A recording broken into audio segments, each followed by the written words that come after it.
नमस्कार, स्वागत है आप सभी का द शिक्षा कैपिटल अपने यूट्यूब चैनल पे। रामचंद्र तिवारी को हम लोग पढ़ रहे हैं और इससे पहले 3-4 क्लासें हो चुकी हैं जिसमें हम लोग निबंध को रामचंद्र तिवारी से जो निबंध के जो क्लास है निबंध को हम लोग पढ़ रहे हैं और आज हमारी ये चौथी 5वीं क्लास होगी। ठीक है, तो हम लोग बहुत छोटे छोटे क्लासों में देख रहे हैं क्योंकि हम लोग सोचते हैं रामचंद्र तिवारी को पढ़ना बहुत ही इंपॉर्टेंट है कि आप रामचंद्र तिवारी, रामचंद्र शुक्ल, बच्चन सिंह इन किताबों को पढ़ोगे तभी आपका सिलेक्शन होगा। कारण क्या है? क्योंकि वो प्रश्नों के बहुत बारीकी तक पहुंच रहा है, तो इसके लिए आपको पढ़ना तो पड़ेगा ही, मैं जानता हूं। अच्छा, दूसरी बात, अगर कोई बच्चा इसमें यूजीसी नेट का है, यूजीसी नेट पढ़ रहा है, तो इसी के प्लेलिस्ट में जाएं। हम आपको बेहतर इसी फॉर्म में कविता को पढ़ाया है, नाटक भी पढ़ा चुके हैं, जितने नाटक हैं बिल्कुल इसी फॉर्म में पढ़ाया हूं मैंने। ठीक है, जाके देखना। कहानी भी बच्चा हो चुकी है और निबंध भी पढ़ा चुका हूं। ठीक है, और इतिहास भी लगभग में पद्य वाला पोर्शन हो गया था, गद्य यहाँ से पढ़ा रहा हूँ। ठीक है, तो जिसने नहीं पढ़ा है, और भाषा विज्ञान का भी लगभग मैं क्लास 3री यूनिट भी पढ़ा चुका हूँ, जाके वो क्लासेज ज़रूर देखें। आपको इस बार के एग्ज़ाम में जो जून में हुआ है, बहुत सारे बच्चों ने मुझसे कमेंट किया कि सर आपका पढ़ाया हुआ सब आया हुआ है। क्यों? क्योंकि मैं कुछ छोड़ता ही नहीं था। ठीक, तो आएगा क्यों नहीं? तो आपको बस पढ़ने की ललक होनी चाहिए। एग्ज़ाम आपके हाथ में, अनुभव मेरा कहता है क्योंकि मैंने भी एग्ज़ाम दिया है, मैंने भी निकाला है, तो आप भी निकाल सकते हैं, कोई बड़ी बात नहीं है। चलो शुरू करते हैं आज यशपाल से। और ये बता दूं कि सब एलटी का एग्ज़ाम देने वाले हैं, एलटी ग्रेड का, वहाँ भी ये बहुत जो है इम्पोर्टेंट है क्योंकि गहराई से पूछा जाएगा, तो यहाँ से आपके प्रश्न बनेंगे।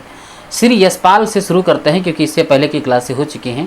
यशपाल पता है प्रसिद्ध कथाकार ही नहीं, सफल निबंध लेखक भी हैं, निबंधकार भी हैं और कथाकार भी हैं। आप मार्क्सवाद से प्रभावित साहित्यकार हैं। याद रखना, ये आप कहने की बात है, रामचंद्र तिवारी कह रहे हैं। ठीक है, और समाज के रूढ़ि जर्जर और ढांचे में परिवर्तन के लिए सतत संघर्षशील रहे हैं। बहुत संघर्ष किया है आपने। अपने निबंधों में भी अपने गंभीर किंतु तीखी व्यंग्य शैली में समाज की गत अनुगतिकता पर निर्मम चोट की है, गत्यात्मक तरीके से चोट की है और बहुत जो है व्यंग्यात्मक तरीके से। ये यशपाल जी हैं। इनके देखो कुछ निबंध आपके सामने नज़र आ रहे होंगे। उसमें एक निबंध है बच्चा, कौन सा? न्याय का संघर्ष, जो कि 1940 में लिखा गया। बात बात में बात 1950, देखा सोचा समझा 1951 आदि आपके प्रसिद्ध निबंध संग्रह है। न्याय का संघर्ष 40, बात बात में बात 50, देखा सोचा समझा 51। न्याय का संघर्ष 40, बात बात में बात बता 50, देखा सोचा समझा 51। ठीक है, वेरी इंपॉर्टेंट। आगे बढ़ते हैं जैनेन्द्र के बारे में। तो आपसे पूछा जाए न्याय का संघर्ष बात बात में देखा सोचा समझा किसका निबंध है, तो यशपाल का। यस बात बात में लड़ाई हो गई, यस। ठीक, सोचा मैं समझ गया, यस समझ गया, यशपाल याद रखना। गांधीवादी दार्शनिक एवं विचारक साहित्यकार हैं। आप लिखते समय प्रत्येक वाक्य रचना के साथ साथ सोचते चलते हैं, पाठक के मन को कभी आगे पीछे झटका देते हुए और कभी प्रश्न की गहराई में डुबाते हुए आगे बढ़ते हैं। आपने जीवन के सभी प्रश्नों पर अपने ढंग से सोचने, समझने और लिखने की चेष्टा की है। आपकी लेखन शैली में आकर्षण है, चाहे यह आकर्षण उलझाव का ही क्यों ना हो। ठीक है, इनके देखो बहुत इंपॉर्टेंट है जैनेन्द्र के कौन कौन से निबंध हैं। एक तो है प्रस्तुत प्रश्न, जो कि 1936 में लिखा गया। जैनेन्द्र ने प्रस्तुत किया जड़ की बात। याद रखना, जैनेन्द्र का निबंध कौन सा है? प्रस्तुत प्रश्न। और जड़ की बात, जो कि 1945 में लिखा। पूर्वोदय 1951 में। साहित्य का श्रेय और प्रेम 1953 में बच्चा। मंथन निबंध कब लिखा? 1953 में। तो प्रस्तुत प्रश्न, जड़ की बात, पूर्वोदय, साहित्य और प्रेम, ये किसने लिखा है? जैनेन्द्र का। सोच विचार 1953, वेरी वेरी इंपॉर्टेंट है। सोच विचार 1953 में। आगे बढ़ते हैं तो सोच विचार 1953 हो गया। काम, प्रेम और परिवार 1953। इस्ततः ये 1963 में। समय और हम 1964 में। परिप्रेक्ष्य 1977 में। वेरी वेरी इंपॉर्टेंट है। ठीक है। आपके प्रसिद्ध विचार प्रधान निबंध संग्रह हैं। आपके साहित्य और संस्कृत संबंधी निबंधों का एक संग्रह साहित्य और संस्कृति, जो कि 1979 में लिखा गया। साहित्य और संस्कृति 1979 ललित शुक्ल द्वारा संपादित होकर प्रकाशित हुआ। याद रखना, वेरी इंपॉर्टेंट, साहित्य और संस्कृति जो ललित निबंध है, ये रामचंद्र शुक्ल ने इसका संपादन किया था। साहित्य और संस्कृति जो जैनेन्द्र का निबंध है, इसका जो संपादन किसने किया? रामचंद्र शुक्ल ने। इसमें बच्चा धर्म, नीति, विज्ञान, राजनीति, कला, नैतिकता संदर्भों में साहित्य की रचना और महत्ता का विवेचन किया गया है। आगे बढ़ते हैं तो देखते हैं भदंत आनंद कौशल्यायन। ये आगे अपने संस्मरणात्मक निबंधों के लिए प्रसिद्ध हैं। इधर आपने लंका की राजनीतिक परिस्थिति के संबंध में भी कई निबंध लिखे हैं। आपके निबंधों में विचारों की स्पष्टता और स्वच्छता है। आप प्रगतिशील विचारों के समर्थक हैं। जो ना भूल सका 1945 तथा रेल का टिकट आपके प्रकाशित निबंध संग्रह, जो कि बहुत ही इम्पोर्टेंट है, याद रखना, भदंत आनंद कौशल्यायन। ठीक है। स्पष्टता और स्वच्छता, ठीक है, याद रखना। इनके निबंध कौन कौन से हैं? जो ना भूल सका और रेल का टिकट, इम्पोर्टेंट है।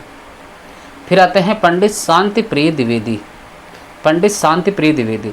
ये छायावाद के उद्भव काल से ही लिखते आ रहे हैं। आपकी साहित्यिक आत्मा का संगठन गांधी और रविन्द्रनाथ टैगोर की जीवन दृष्टियों के समन्वित और आधार पर हुआ है। आपने साहित्य को सांस्कृतिक चेतना का सहज परिणाम माना है। आपके गद्य में, याद रखना, सजीवता और प्रवाह के साथ ही एक स्निग्ध मनोभूमि निर्माण की क्षमता है। वस्तुतः आप मृदुता, गति एवं चेतना से युक्त प्रकृति सौंदर्य के साहित्यकार हैं। ठीक है, जो कि बहुत इम्पोर्टेंट है। देखो कौन कौन से निबंध हैं इनके, किनके? शांति प्रिय द्विवेदी के। देखो, एक तो हो गई जीवन यात्रा, जो कि 38 में लिखा गया, साहित्य की 38 में, संचारणी 39 में, जो सामयिकी 44 में, जीवन यात्रा, साहित्य की, संचारणी, सामयिकी, धरातल और प्रतिष्ठान, वेरी इंपॉर्टेंट है। आगे बढ़ते हैं साकल्य और पद्मनाभिका, और देखते हैं तो कौन सा निबंध आएगा? आधान। कौन सा भैया?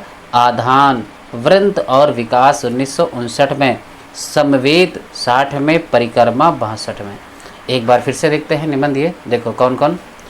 जीवन साहित्य संचरण, याद रखना, जीवन यात्रा किसका? शांति प्रिय द्विवेदी। आपको पता है कि जीवन में किसी को शांति नहीं है। सब शांति किसको है? सिर्फ जो साहित्य पढ़ता है। साहित्य पढ़ने वाले को सिर्फ शांति है, और जीवन में किसी को शांति नहीं है। शांति प्रिय द्विवेदी से जोड़ो। और सब में सब संचरण करना चाहते हैं, कोई किसी को शांति नहीं है, सब संचरण करना चाहते हैं। जो चाहे सब भर लें, पढ़ लो, जो भी पढ़ना चाहे सब पढ़ लेते हैं। समय की किसी के पास समय नहीं है, ना तो वो शांत रहते हैं ना तो समय है इनके पास। ये धरातल, पूरे धरातल पे कोई शांत नहीं है। Very important. प्रतिष्ठान, सबको प्रतिष्ठा चाहिए, किसी को शांति नहीं, सबको प्रतिष्ठा चाहिए। साकल्य, ठीक है, सकल, संपूर्ण, सबको शांति नहीं है। पद्मनाभिका, याद रखना, इम्पोर्टेंट है। आगे बढ़ते हैं आधान, वृत्त और विकास, समवेत, परिक्रमा 1900, और परिक्रमा करने से सबको शांति भी मिलती है, इम्पोर्टेंट है। आदि आपके सामाजिक, सांस्कृतिक और साहित्यिक निबंधों के संग्रह हैं। जीवन के कोलाहल से दूर श्री शांति प्रिय जी अपने में ही केंद्रित एकांत निष्ठा के साथ साहित्य सृजन में लीन रहे हैं। अभावों के बीच निरंतर संघर्ष करते रहने पर भी आपका दृष्टिकोण सदैव रचनात्मक रहा है। सचमुच आप सर्वहारा होते हुए भी आत्महारा नहीं हैं। सर्वहारा होते हुए भी आत्महारा नहीं हैं, वेरी इंपॉर्टेंट है। आते हैं डॉक्टर विनय मोहन शर्मा हो गए, नंदलाल वाजपेयी, विश्वनाथ प्रसाद मिश्र तथा इंद्रनाथ मदान मुख्यतः आलोचक हैं। आप सभी लोगों ने विचारात्मक निबंध अधिक लिखे हैं। ठीक है, चलो ये छोड़ो, नंदलाल वाजपेयी से हम लोग पढ़ते हैं, इंपॉर्टेंट है। पंडित नंद दुलारे वाजपेयी, पंडित बच्चा नंद दुलारे वाजपेयी ये छायावाद युग के श्रेष्ठ समीक्षक के रूप में विख्यात हैं। आपने ये बहुत इंपॉर्टेंट, छायावाद युग के श्रेष्ठ समीक्षक कौन है? नंद दुलारे वाजपेयी। विचार प्रधान समीक्षात्मक निबंध अधिक लिखे हैं। आपकी प्रायः सभी रचनाएं स्फुट निबंधों के रूप में ही लिखी गई है। निबंधों को ही हिंदी संदर्भ के अनुकूल संग्रहित करके पुस्तकों का रूप दे दिया गया है। Very important. 1932 ईस्वी से 1967 ईस्वी तक बराबर सैद्धांतिक विवेचनों तथा साहित्यकारों एवं कवियों के संबंध में अनेक व्यवहारिक समीक्षाओं के रूप में आपने विद्वतापूर्ण सामग्री प्रस्तुत की है। ठीक है, ये बहुत इंपॉर्टेंट है, ये आपको याद करना ही पड़ेगा। हिंदी साहित्य 20वीं शताब्दी 1942, ऐसे याद कर लो, 20 दूना 40 और 2 जोड़ 2 से गुणा किया 242, तो 1942 में कौन सा निबंध का लिखा? ये समीक्षा भी हिंदी साहित्य के 20वीं शताब्दी। आधुनिक साहित्य किसका ये निबंध है? 50 में आया था। किसका है बच्चा? किसका है? किसका है? नंद दुलारे वाजपेयी। ये बहुत पूछा जाता है। नया साहित्य नए प्रश्न, जो कि 55 में आया। नया साहित्य नए प्रश्न नंद दुलारे वाजपेयी। नया साहित्य नए प्रश्न नंद दुलारे वाजपेयी। नया साहित्य नए प्रश्न नंद दुलारे वाजपेयी। राष्ट्रभाषा की कुछ समस्या 1961। राष्ट्रीय साहित्य 1965। एक बार फिर से, हिंदी साहित्य 20वीं शताब्दी नंद दुलारे। आधुनिक साहित्य नंद दुलारे। नया साहित्य नए प्रश्न नंद दुलारे। राष्ट्रभाषा की कुछ समस्याएं नंद दुलारे। राष्ट्रीय साहित्य नंद दुलारे। देखो फिर से आ जाओ, 20वीं शताब्दी नंद दुलारे, आधुनिक साहित्य नंद दुलारे, नया साहित्य नए प्रश्न नंद दुलारे और राष्ट्रभाषा की कुछ समस्याएं नंद दुलारे। राष्ट्रीय साहित्य नंद दुलारे। वेरी इंपॉर्टेंट है। एक और लिखा इन्होंने नई कविता, जो कि 76 में लिखा। रस सिद्धांत, वेरी इंपॉर्टेंट। रस सिद्धांत किसका निबंध है? याद रखना, नंद दुलारे वाजपेयी का। रस सिद्धांत किसका है? नंद दुलारे वाजपेयी का। हिंदी साहित्य का आधुनिक युग 1978 में नंद दुलारे वाजपेयी। आधुनिक साहित्य और सृजन समीक्षा 78 में निबंध किसका है? नंद दुलारे वाजपेयी का। रीत और शैली 79 में। रीत और शैली 79 में किसने लिखा है? नंद दुलारे वाजपेयी ने लिखा है। किसने लिखा है? नंद दुलारे वाजपेयी। वेरी इंपॉर्टेंट है, नंद दुलारे वाजपेयी ने। एक बार फिर से देखते हैं। देखो, हिंदी साहित्य 20वीं शताब्दी नंद दुलारे वाजपेयी। आधुनिक साहित्य नंद दुलारे वाजपेयी। नया साहित्य नए प्रश्न नंद दुलारे वाजपेयी। समय कब है? नया साहित्य नए प्रश्न 55 में आया था। 20वीं शताब्दी 42 में। आधुनिक साहित्य 50 में। राष्ट्रभाषा की कुछ समस्याएं 61 में। राष्ट्रीय साहित्य 65 में। ठीक, वेरी इंपॉर्टेंट समय। नई कविता ये भैया 76 में। राष्ट्र सिद्धांत 77 में। हिंदी साहित्य का आधुनिक युग 78 में। आधुनिक साहित्य सृजन समीक्षा 78 में। रीत शैली 79 में। ठीक, नंद दुलारे। एक बार फिर से, हिंदी साहित्य 20वीं शताब्दी एक हो गया, आधुनिक साहित्य एक हो गया, नया साहित्य नए प्रश्न एक हो गया, राष्ट्रभाषा की समस्या कुछ समस्या एक, राष्ट्रीय साहित्य एक हो गया भैया। अब आगे बढ़ते हैं। नई कविता, रस सिद्धांत, हिंदी साहित्य का आधुनिक युग, आधुनिक साहित्य सृजन और समीक्षा, रीत और शैली। ये निबंध नंद दुलारे वाजपेयी को आपको याद रखने ही थे। ठीक है, आदि रचनाओं में आपके निबंध ही संग्रहित हैं। समीक्षात्मक होते हुए भी एक प्रकार की स्वच्छंद और सौंदर्य चेतना के दबाव में लिखे जाने के कारण यह सारा लेखन निबंध की चौहद्दी में आ जाता है। 1967 ईस्वी के बाद की प्रकाशित रचनाओं का संपादन उनके शिष्यों ने किया है और इनमें आपके नए पुराने निबंधों को विषयानुसार व्यवस्थित करके पुस्तक का रूप दे दिया गया है। वर्तमान हिंदी समीक्षा पर इन कृतियों का व्यापक प्रभाव खूब पड़ा है। आते हैं पंडित विश्वनाथ प्रसाद मिश्र के बारे में देखते हैं। अपनी गंभीरता के साथ ही गूढ़ साहित्यिक व्यंग्य विनोद के लिए भी प्रसिद्ध हैं ये। यदि आप निर्बंध और निबंध लेखन में प्रवृत्त होते तो निश्चित रूप से एक उत्कृष्ट निबंधकार होते। समय समय पर लिखे गए आपके निबंधों का संकलन हिंदी का सामयिक साहित्य 1951 नाम से प्रकाशित है। इसमें महावीर तीर्थ की यात्रा और मेधिके जैसे संस्मरणात्मक निबंध आपकी रचनात्मक प्रतिभा के द्योतक हैं। गंभीर विचारात्मक निबंधों में भी आपकी व्यंग्य शैली लक्षित होती है, जो उन्हें एक प्रकार की निजी मर्यादा प्रदान करती है, जो कि बहुत इम्पोर्टेंट है। आते हैं डॉक्टर इंद्रनाथ मदान को भी देख लें एक बार, कि सभी प्रकार के वादों से मुक्त प्रगतिशील समीक्षक हैं। आपके विचार प्रधान समीक्षात्मक निबंधों के कई संग्रह प्रकाशित हुए, जैसे आलोचना तथा काव्य 1960 में। निबंध और निबंध बहुत इंपॉर्टेंट 1966 में। निबंध और निबंध किसने लिखा? इंद्रनाथ मदान ने। आलोचना तथा काव्य 1960 में। कुछ उथले कुछ गहरे, ये बहुत ही इंपॉर्टेंट इंद्रनाथ मदान का निबंध है। कुछ उथले कुछ गहरे 74 में आया था मदान का। आलोचना तथा काव्य इंद्रनाथ मदान का। निबंध इंद्रनाथ मदान। विदा अलविदा 1982 इंद्रनाथ मदान का है। आपके श्रेष्ठ निबंध संग्रह हैं। इनमें व्यक्तित्व व्यंजकता की दृष्टि से कुछ उथले कुछ गहरे को अच्छी ख्याति प्राप्त हुई थी। कुछ उथले कुछ गहरे किसके हैं? इंद्रनाथ मदान का निबंध है। ठाकुर राम आधार सिंह का निबंध संग्रह देखते हैं। एक तो है माटी का फूल, जो कि 1953 में लिखा गया। माटी की मूर्ति रामवृक्ष बेनीपुरी हैं, पर माटी का फूल कौन है? राम आधार सिंह। स्वयं लेखक के शब्दों में जो स्वयं कहते हैं, क्या कहते हैं कि भावों की कुटी में विचारों के वार्तालाप के रूप में उसके निबंधों की सृष्टि हुई है। लहरपंथी 1957, लहरपंथी 1957 का प्रकाशन आपकी मृत्यु के बाद हुआ। इसमें लहर और पंथी के बीच वार्तालाप शैली में दार्शनिक तत्वों का विवेचन किया गया है। लेखक के असामयिक निधन से ललित निबंधों के विकास में एक सशक्त योगदान की संभावना सदा के लिए समाप्त हो गई है। Very very important.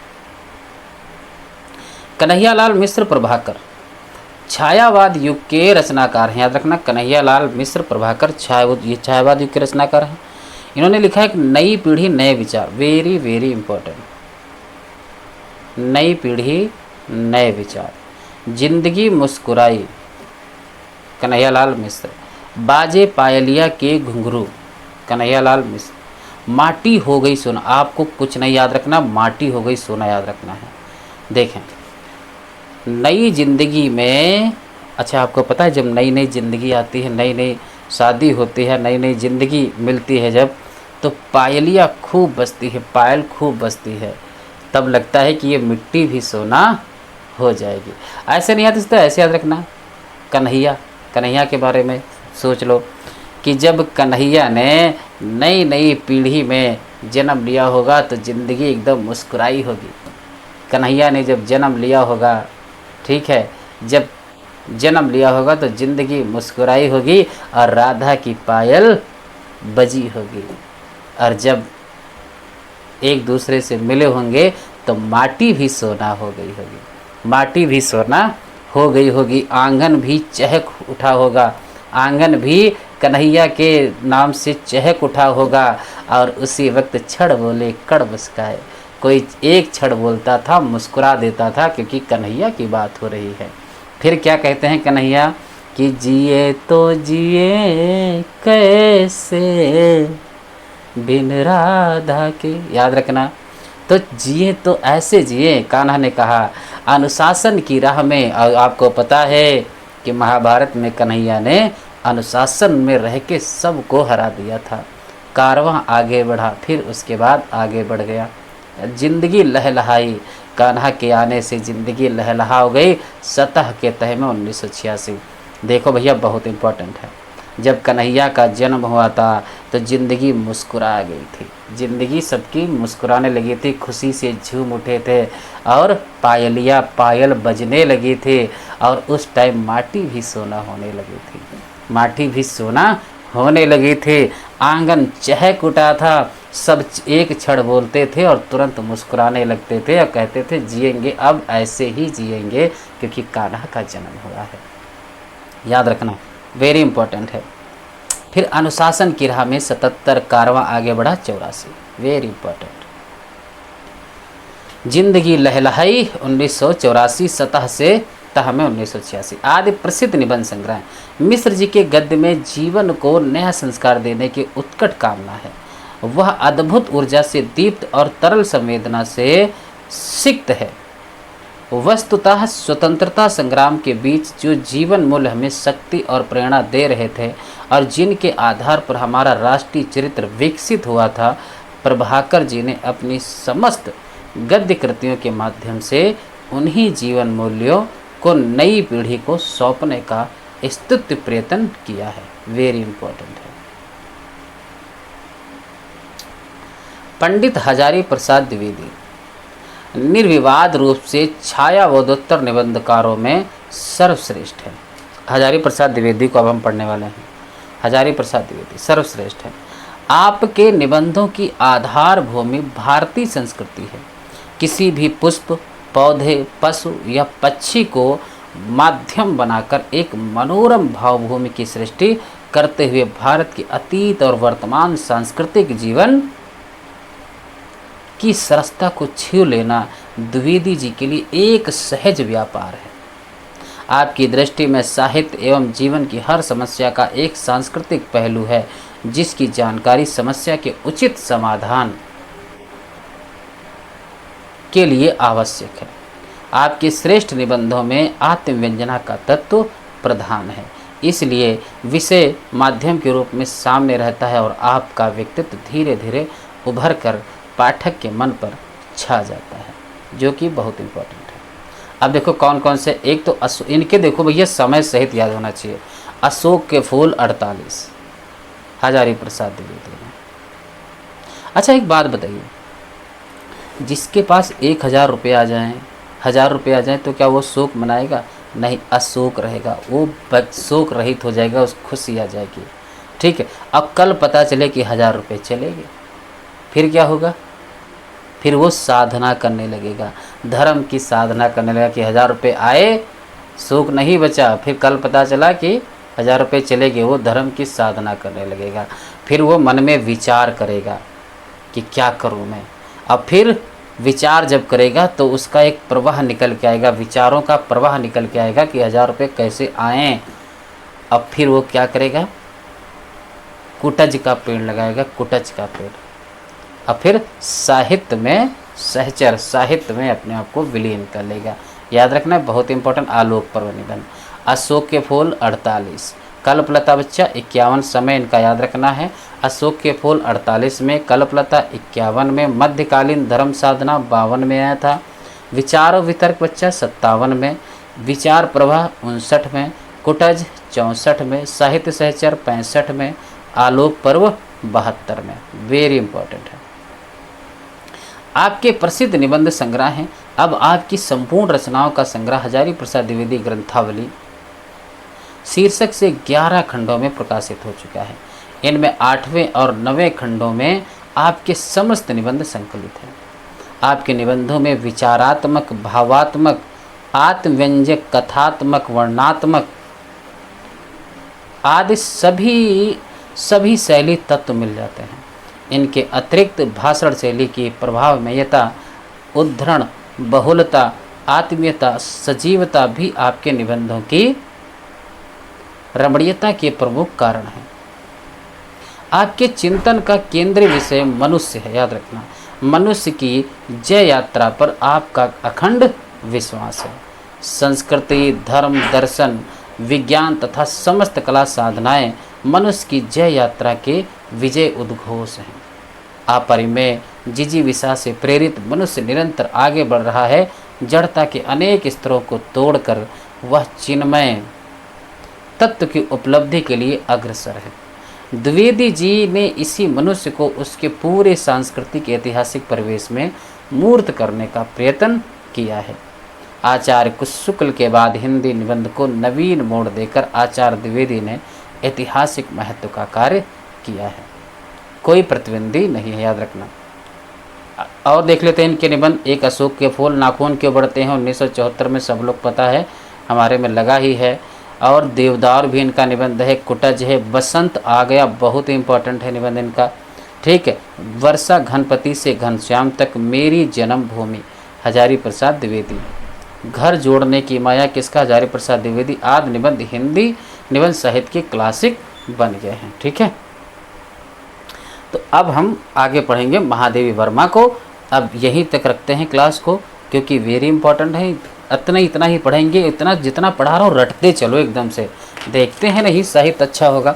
ठीक है, जितना पढ़ा रहा हूँ, और कमेंट कर दिया करो कि हाँ सर क्लास ठीक है, इसी प्रकार से क्लास लाइए। ठीक है, जो रामचंद्र तिवारी को मैं पढ़ा रहा हूँ, या फिर रामचंद्र तिवारी नहीं पढ़ना चाहते वो भी बताइए। ठीक है, क्योंकि आप पढ़ोगे नहीं तो फिर पढ़ाने का क्या मतलब है। चलो, तो इस बार क्लास में कमेंट जरूर करना। ठीक, और लाइक कर दिया करो, सब्सक्राइब कर दिया करो, इतना तो कम से कम कर ही सकते हो। महादेव वर्मा को अगले क्लास में पढ़ाते हैं।